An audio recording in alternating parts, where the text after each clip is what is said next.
luz nuevas evidencias de presuntas acciones delictivas por parte de Kilmar Ábrego García. Fue revelado un video de una detención por una violación de tránsito cuando presuntamente traficaba personas. Para hablar a profundidad de esto, le damos la bienvenida a nuestros analistas: Vanessa Vallejo, analista político de Voz; Alfonso Aguilar, abogado y analista político de Voz; y Orlando Avendaño, periodista y analista político de Voz.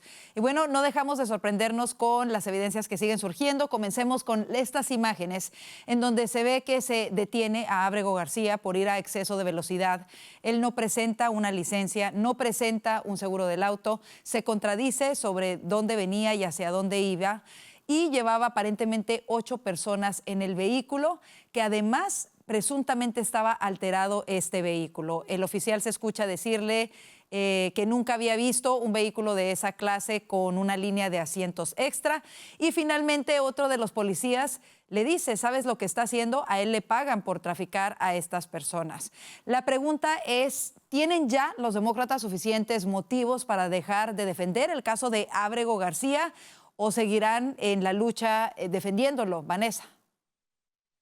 Yo creo que ya llevamos varios días viendo un cambio en la retórica de los demócratas. Ya no están obsesionados diciendo que este hombre es un padre amoroso de Maryland y que hay que volver a traer a este ciudadano de Maryland, sino que ahora simplemente hablan de que están defendiendo el debido proceso. Y pues vimos que Hakeem Jeffries les dijo a sus compañeros en la Cámara que ya no más viajes a El Salvador, que se controlen. Creo que se han dado cuenta que esto ha sido un error. Hemos visto también varios informes en diferentes medios de comunicación diciendo que hay discusiones internas dentro del partido, hablando de que posiblemente cometieron un error con todo este drama que hicieron al respecto de esto. Y creo que esto le pasa mucho a los demócratas. Creo que actúan muy rápido. Creo que ese odio que tienen contra el presidente Donald Trump les hace volverse bastante desesperados en las cosas que sacan adelante, y luego les viene toda la atención, ¿no? Entonces, creo que ahorita se están echando un poco para atrás y creo que cada vez los vamos a ver más calmados hasta que eventualmente se les va a olvidar todo el drama y el sufrimiento que supuestamente tenían por este hombre.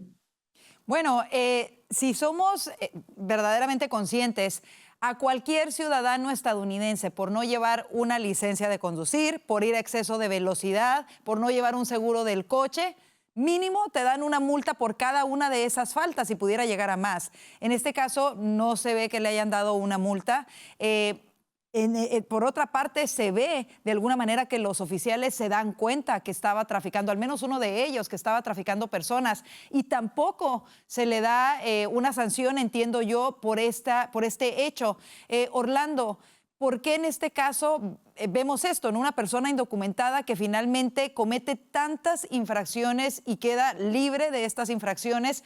Y después, posteriormente, ahora como lo veíamos incluso, pues a demócratas dando la cara por él, incluso yendo a un país de donde él es originario, defendiendo a un ciudadano extranjero que ha roto demasiadas reglas en los Estados Unidos.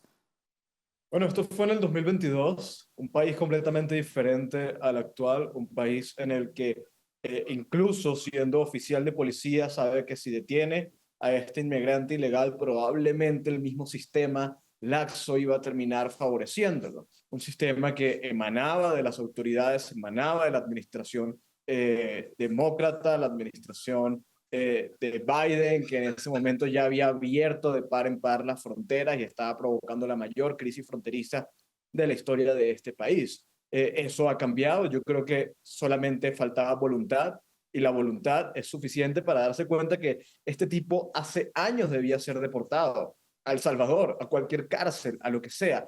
Claramente, desde el día 1 hay razones suficientes sobre el caso de Kilmar Ábrego para deportar a esta persona. Yo creo que se acabaron los viajes a El Salvador, como el mismo Hakeem Jeffries pidió, pero esta es una muestra de cómo era el país hace 3 años y cómo es el país hoy. Desafortunadamente seguimos viendo en todos los reportes en relación a este hombre, siempre ponen el hombre que fue expulsado erróneamente de los Estados Unidos. Ese sigue siendo siempre el titular antes de poner todo lo demás. Alfonso, además de esto, también se había revelado una denuncia donde el exesposo de la ahora esposa de Ábrego dijo estar preocupado de que sus hijos vivieran ahora con un pandillero, refiriéndose a Ábrego García. Y el medio USA Today obtuvo también un audio de una audiencia en la que la esposa estaba solicitando la orden de protección en contra de Ábrego García y describía a ella verbalmente los abusos. ¿Qué más evidencia se necesita de que esta persona tiene un historial delictivo aquí en los Estados Unidos?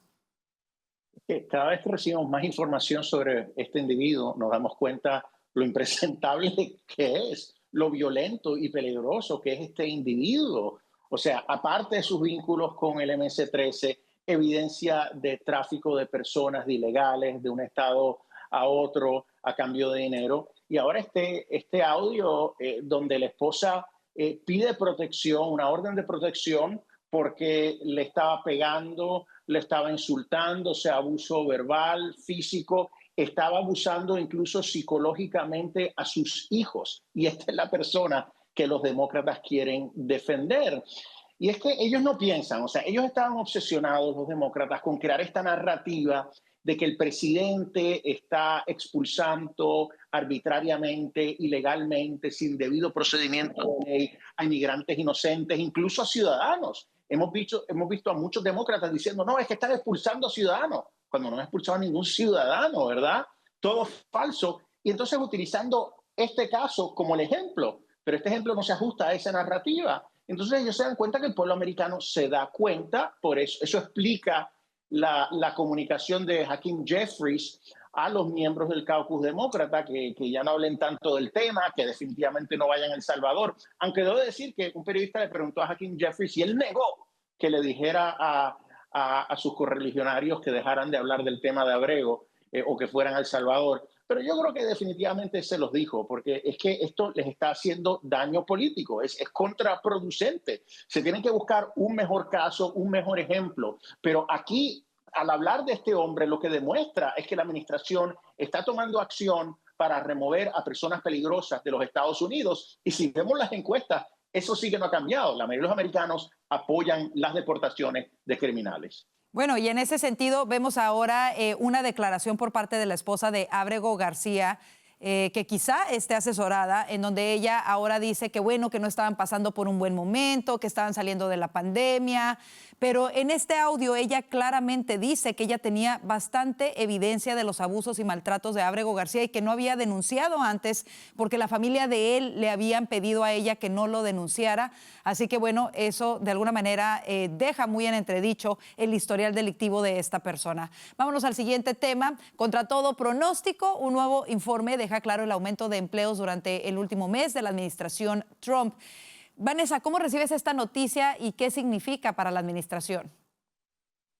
Pues es una buena noticia en el sentido de que se siguen creando empleos. Yo creo que lo que a mí más me llama la atención es, y esto ha pasado desde que Trump llegó a la presidencia, siempre lo que más me parece bonito de esta cifra es cuando uno mira la comparación con el mes anterior del porcentaje de empleos federales creados.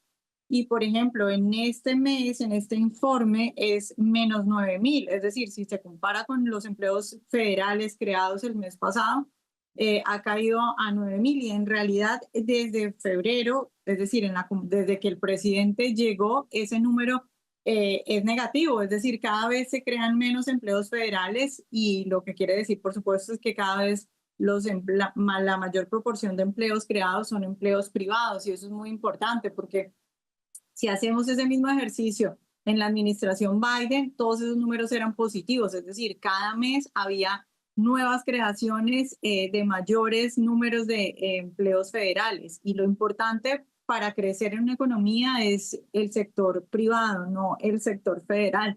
Entre más socialista sea un país, más crecen los empleos creados por el gobierno, no creados por la empresa real. Entonces, además de que, por supuesto, es un buen número que está por encima de lo que algunos esperaban, es importante señalar lo de los empleos privados. Esa era mi siguiente pregunta para ti, Orlando, precisamente lo que está abordando Vanessa, porque a diferencia de Biden, que ensanchó el gobierno, la administración de Trump ha hecho lo contrario, ha recortado el gobierno, la burocracia y de alguna manera está aumentando los empleos en el sector privado. ¿Cómo lo ves?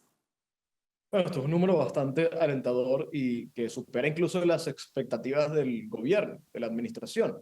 es muy bueno, es una muestra de que está funcionando de alguna manera la política económica doméstica en cuanto a reducción de impuestos, reducción del tamaño del Estado, alentar la industria nacional, crear incentivos, etcétera. Y todo eso ha generado esta creación inédita de empleos. Es muy bueno, yo creo que esta es la cifra que realmente importa, más allá de todo el escándalo y todo el miedo que ha habido por el tema de los aranceles, pero es una buena noticia, sobre todo porque, como mencionas tú, Karina, y también mencionaba Vanessa, son empleos privados. Es muy fácil crear empleos públicos. Y el problema es que los empleos públicos no son reales. Hay un costo para el consumidor, para el trabajador, de crear empleos públicos. La creación de empleos privados no genera ningún costo para nadie. Lo contrario, genera riqueza. Y eso es una muy buena noticia. Alfonso, ¿qué necesita la administración para seguir obteniendo victorias en materia económica? Bueno, definitivamente necesita el proyecto, el One Beautiful Bill, el proyecto grande y precioso, una deregulación fuerte, el hacer permanente los recortes contributivos que se aprobaron durante su primera administración, quizás más recortes contributivos, ciertamente a la manufactura, aquellas corporaciones que quieran venir a Estados Unidos del extranjero que puedan pagar menos impuestos como un incentivo, y también abrir el territorio federal a más exploración de gas natural y petróleo. Todo eso en conjunto a los aranceles va a dar resultados. Creo que estas son noticias positivas. Hasta ahora no hemos visto ningún impacto negativo, nefasto de los aranceles, y ya se están cobrando aranceles, como sabemos. Durante la primera administración, cuando se impusieron los aranceles altos a China, no hubo un impacto real en la economía estuvo totalmente fuerte, pero es que hubo esa reforma contributiva y hubo desregulación. Entonces yo creo que es muy importante que esas dos cosas se den, espero que se den para el 4 de julio, de manera que la política de aranceles sea efectiva y no cause desasosiego a la población con una alza en los precios. Entonces, este proyecto es muy, muy importante que se apruebe este verano. Por supuesto, y bueno, justo hoy China reconocía que está en conversaciones positivas con los Estados Unidos, así que bueno, vamos a esperar qué sucede ahí en el tema de los aranceles. Así nos vamos a la pausa comercial, quédese con nosotros, ya volvemos con mucho más aquí en el panel de Voz News.